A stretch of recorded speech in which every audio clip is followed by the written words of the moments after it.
in JavaScript. So let's get started. So lists are called arrays in JavaScript. So let's create one, and we create arrays in JavaScript using array, using basically this kind of braces, and then you put the items that it contains in the list. So right now I want to put names. That means they will be strings. So that would be I'm gonna use the double quotes or single quotes. So now you'll basically list with comma separated list of your names. So let's say mode. I don't know anyone call it mode. John. We already have that. So let's try Asma. Then we have Greg. Then we have Omar. Right. So that's the list of our names. Now we can print out the list to see how that looks. Names. That's great. Now the thing about JavaScript and JavaScript arrays is you can add more to it. So I can just say names, and then it has this function called push, and then you can push another value on top of it. So I want to push Nasser. So if I run that, now you see I have Nasser at the end, but I can also add something to the front, and that would be unshift. So let me add Joe at the front. So if I run it, now you see I have Joe in the beginning, and then I have John. So I added that. I could remove from the end. So if I say names.bob and I run this, you see I don't have Nasser anymore because I removed it. This Bob removes it, and actually it removes from the end. It actually removes from the end, which was Nasser, because we added Nasser to the end. Then this actually Bob returns that removed value. So let's say value. So value with E, and then if I say console log, and I'm just gonna say removed value, removed name is, then comma, and then I'm gonna return print out whatever the value is if I run this.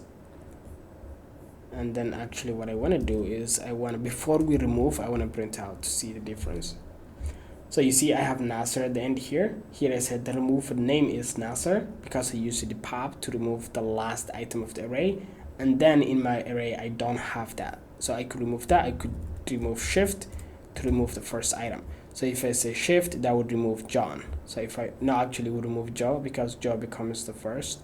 If I run this, now you see I have Joe here at the beginning. I removed Joe, and then I have just my array starts from John. So you can use and this one push and unshift to add at the back and the front, pop and shift to remove from the back and front.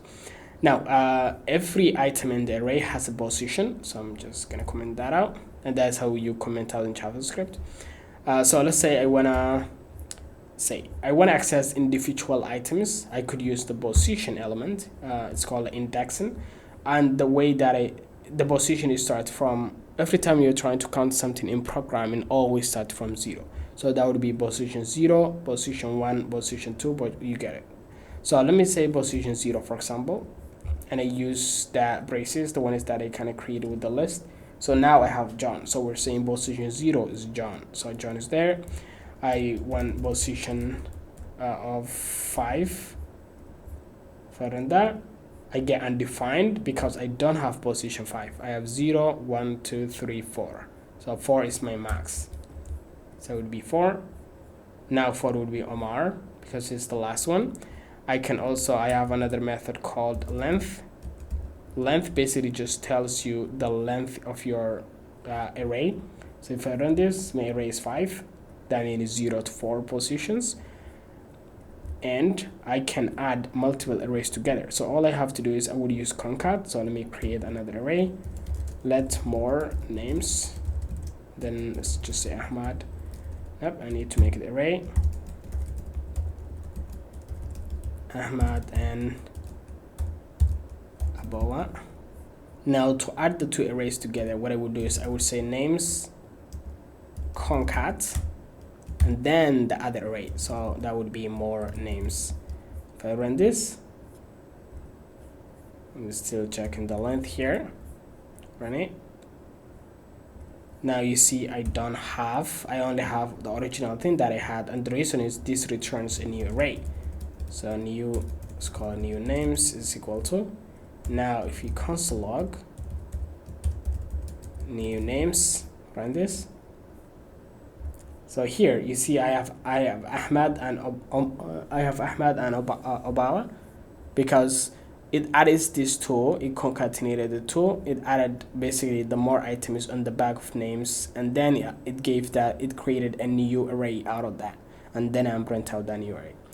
Yeah, that's all about arrays. We'll learn more as we go on, and if you want to learn more about it, basically type arrays, JavaScript arrays, Mozilla.